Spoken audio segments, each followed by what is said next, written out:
të jetë i gëzuar për këtë moment, sepse dëshmia e jetës së Notës Jakovës është e që të jetë pjesë e të gjitha atyre të cilët me jetë dëshmune jo vetëm të vërtetën e Zotit, por edhe të vërtetën e jetës, edhe pse këto duhet koincidojnë mes vetes.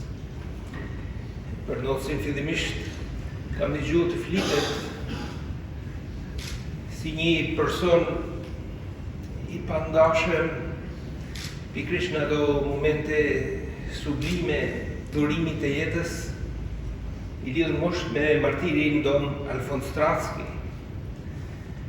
Në atë moment të ekzekutimit të Notësit, ndoshta do të bëhet shkas që edhe ai martiri i Krishtit, të përmbushin një gjest mallor, tamam për një meshtarit të denjë të Zotit, ndërkohë që po iknin me malet e shllakut, kufi me pjesën tjetër të duke zgjidhur.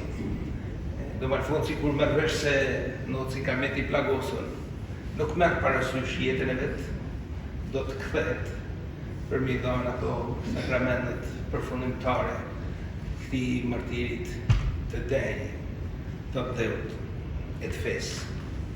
Por ai cili na ka fol me kretat pasionin e tij në lidhje me figurën e Notësit ishte Padre Gjergj Vata, i cili pata fat ta njihja në ambientet e seminarit si jezuit, mi jetu në komunizmit së bashkut me Padre Anton Lulin, dhe mënyra se si u flitet trive, flitet për Notësin, kishte letë me kuptu, si me thanë, një mbrest jashtëzakonshme që kishte shënu eksistencën e tij dhe nuk kishte të ngopur me formë për dëshminë e jetës së Notësit, për një imazh të një periudhë të kompletuar, të vërtet, shembull, model.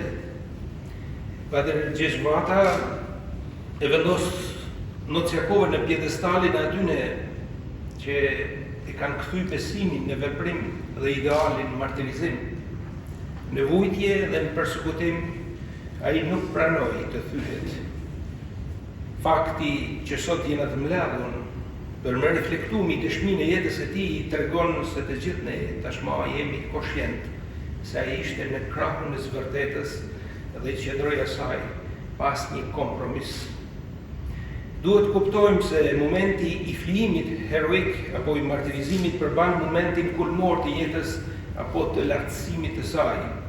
Në fakt jeta na është dhuru, për me dhuru. Thot Krishti, ai që jetën e vet e ruan për veti, do ta humbas.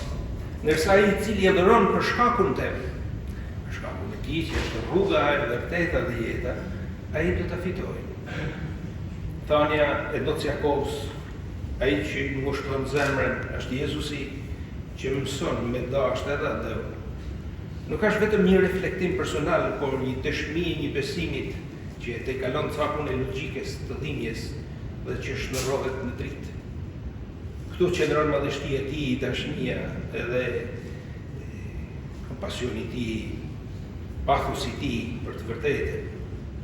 Prandaj Notës Jakova nuk është vetëm një figurë e lavdishme së shkunës, por metet modeli për krym për brezat e sotshëm të tashëm.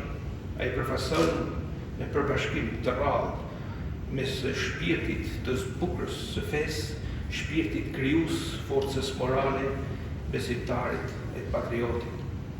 Në një kohë kur vlerat shpesh zhbehen përballë interesit, jeta e tij mbetet një thirrje e fuqishme për kthim tek esencialja, tek e vërteta, tek dinjiteti, tek besimi dhe tek dashnia e pastër për atë. Në këtë dritë, Notës Jakova shfaqet si një martir i vërtet, jo vetëm sepse vujti dhe u fliu, por jetoi vujtjen duke i dhënë vlerë dhe kuptim, duke ushtruar kështu një dëshmitar autentik i dashurisë për fe dhe vlerë. Falënderit.